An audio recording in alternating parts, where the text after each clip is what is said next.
Welcome back, guys and gals. We're gonna have some more fun today.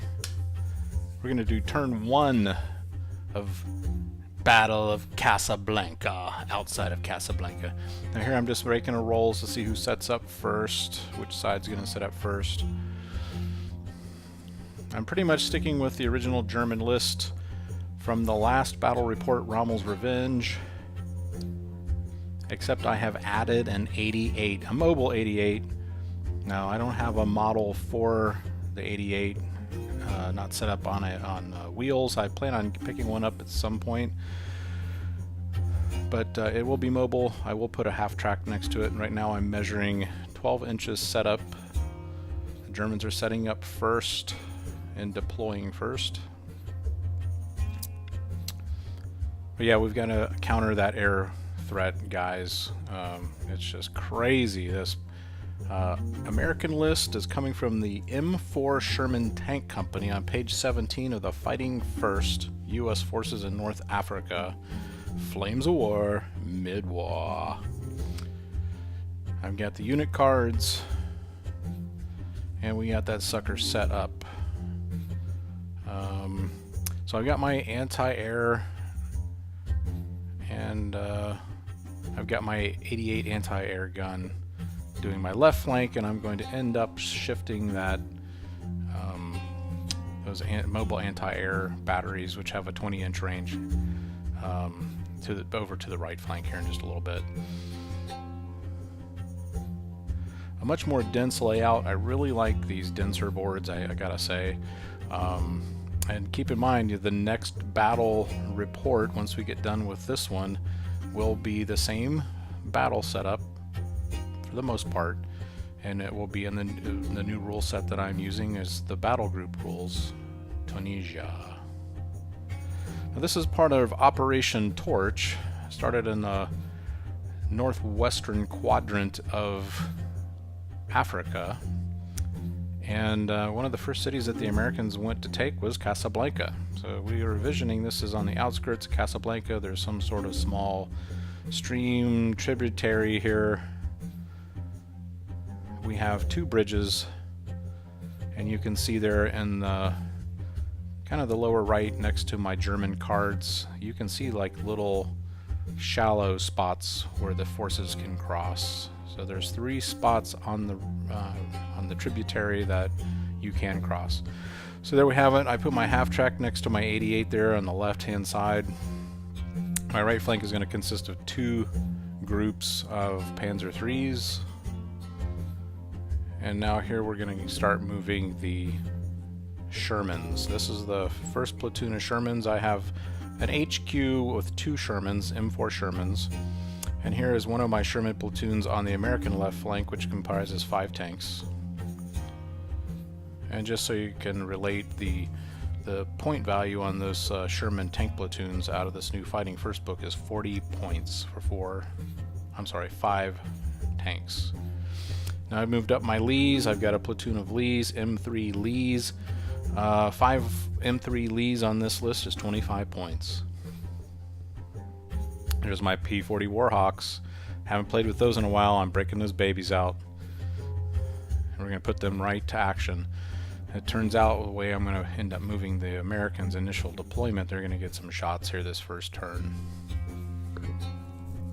But we have a platoon of M10 tanks that I'm moving there, currently in the back.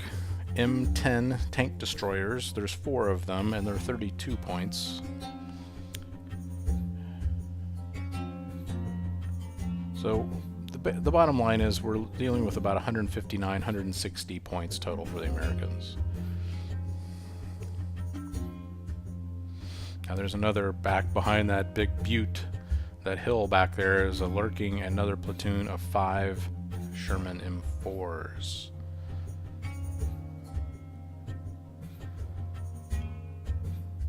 Now I'm gonna roll to see who moves first. That was your initial deployment. And the Americans get to move first. So Germans got initial deployment, and the Americans get the first move. after their deployment.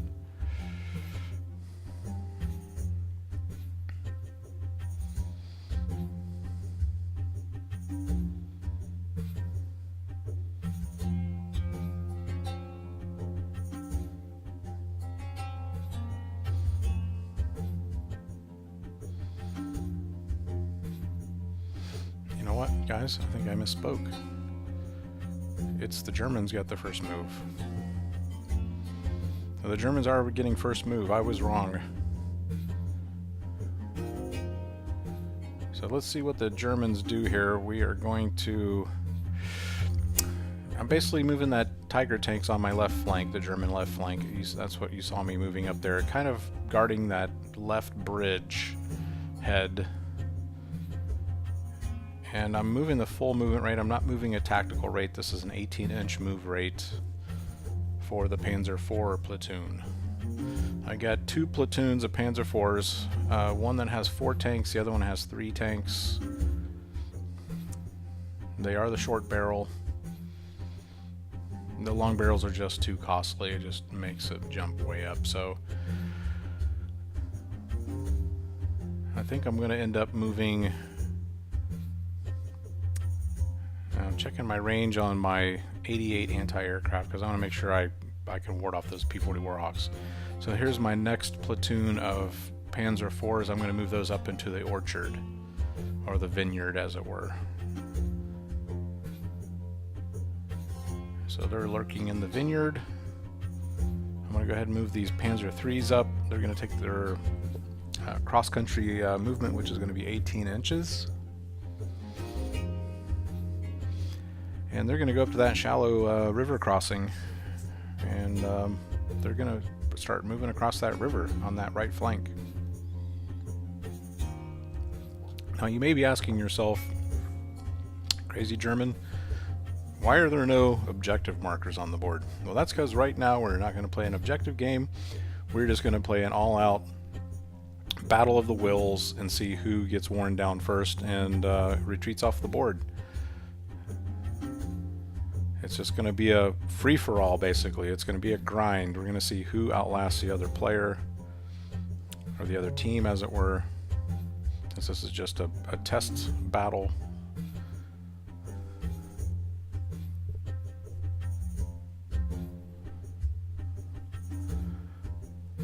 And the Germans get an initial move, but no... Oh, you know what I did? I forgot something. I'm coming back. Oh, I don't want to do this again. I want to...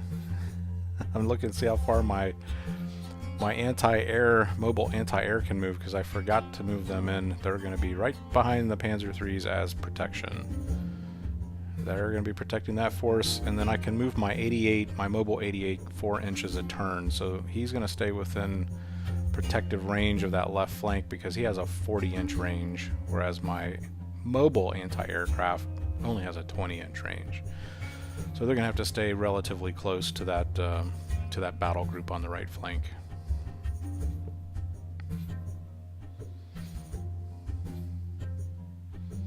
I think I'm satisfied with that. Don't be in a rush, guys, when you're playing, especially when you're playing against yourself and doing a test list battle here. So there I am moving my 88 up. I just went ahead and moved a couple of inches, not the full move. And you see I'm denoting that it's mobile since it is attached to the half track. I definitely want to find a 15mm mobile 88. If you guys know of one, maybe if Plastic Soldier Company makes one, post it in the comments below. Maybe another company out there making a 15mm mobile 88. I would definitely like to pick me up a couple of those. Alright, now here come in my P-40 Warhawks. I'm immediately swooping on those Panzer IIIs. I'm going to just start striking early. I know that I'm dealing with some anti-air.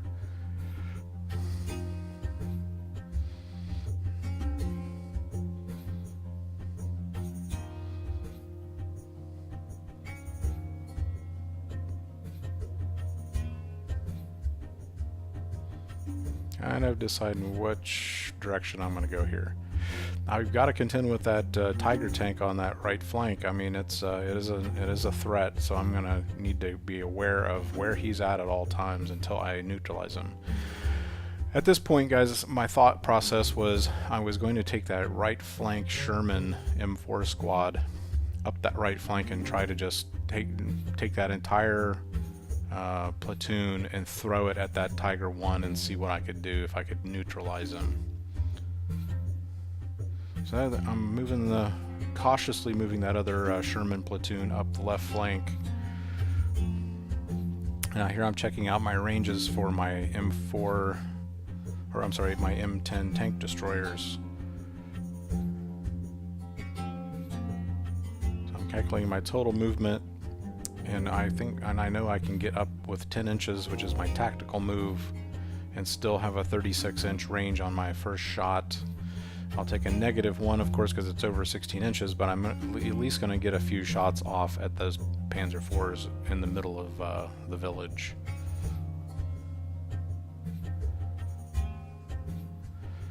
And always being a Panzer Grenadier guy, I've got a platoon of Panzer Grenadiers hanging out by that big Orthodox church there.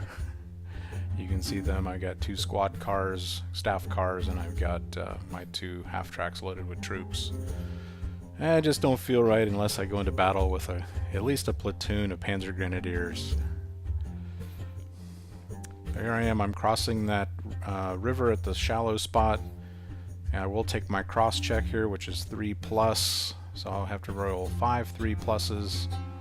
Or one of my tanks will not cross the river and he will have to remain on the other side of the river. So here I go. I'm going to make that cross check right now, since it is a hazardous crossing going across a shallow spot in the river. There you go. I'm going right in behind.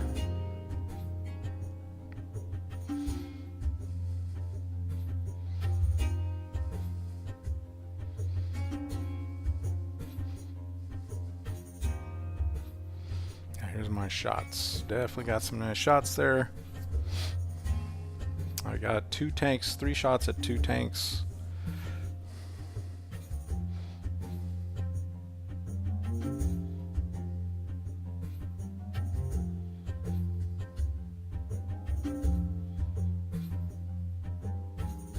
One, two, three. Boom, boom, boom. Call him a shot.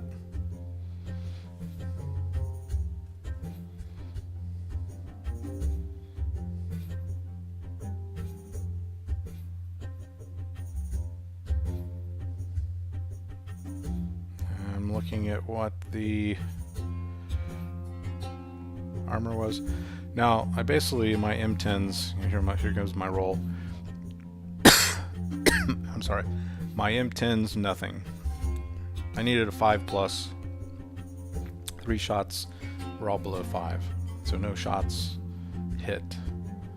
Now we're going to be looking at those P-40 Warhawks, except the first thing was you have defensive fire.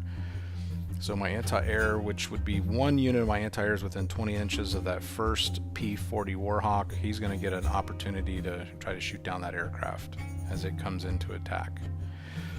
And I'm double checking my M3 Lees, and those are not within any range. Kind of a short range, 24 inches.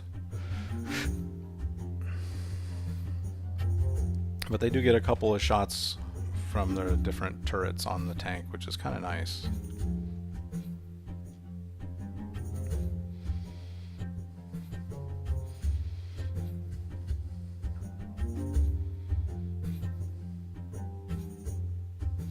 Double checking the range, definitely within 20 inches, so we're good to shoot at that P-40 Warhawk. I'm looking to see what I take on the 2 hit and what his rate of fire is. Pretty sure it was, since he had moved the previous turn, he only gets 2 shots. Roll 2 shots. There we go. Boom. He hits him with 1 shot. Now we're going to see what the or what the save is. Now the aircraft gets a save. The aircraft saves on a 3+. No, he does not make it, so one of the two P-40s is destroyed for the rest of the game. So we're down to one P-40 Warhawk. So I'm going to have to try to use him more sparingly and trying to get any kind of stragglers.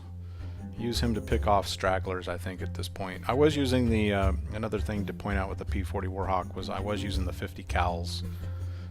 They actually do better against anti-tank. It does carry bombs, but I'm finding that the bombs are better dropped against like infantry or weaker platoons. Not necessarily as good as against tanks.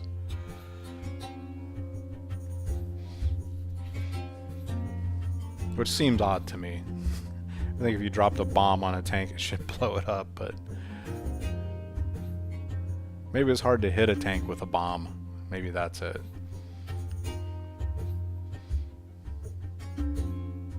Now basically here I'm determining my roll for the P-40 against the side armor of the Panzer III. Remember, anytime you attack a tank with a aircraft, you are going to be using the side armor value. Not the top, not the front, the side. We've had a few arguments over that rule in the past, but that's the rule. So basically what happens is I end up getting a bailed out condition on that Panzer III. He got one hit. I think he had 3 total shots, and that was basically it. Alright guys, stay tuned for turn 2. I'm going to put it up as soon as I possibly can.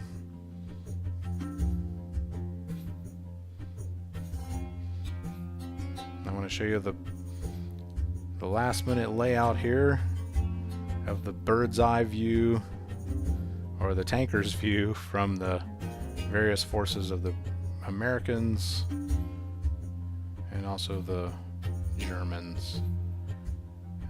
That's where we're at the end of turn 1. Looking nice. There's my Tiger 1 view. He's got that platoon coming up on him.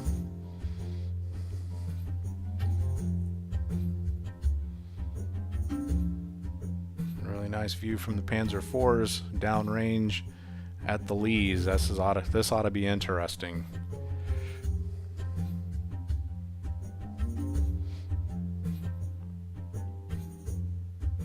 Alright guys and gals, we'll see you on turn 2.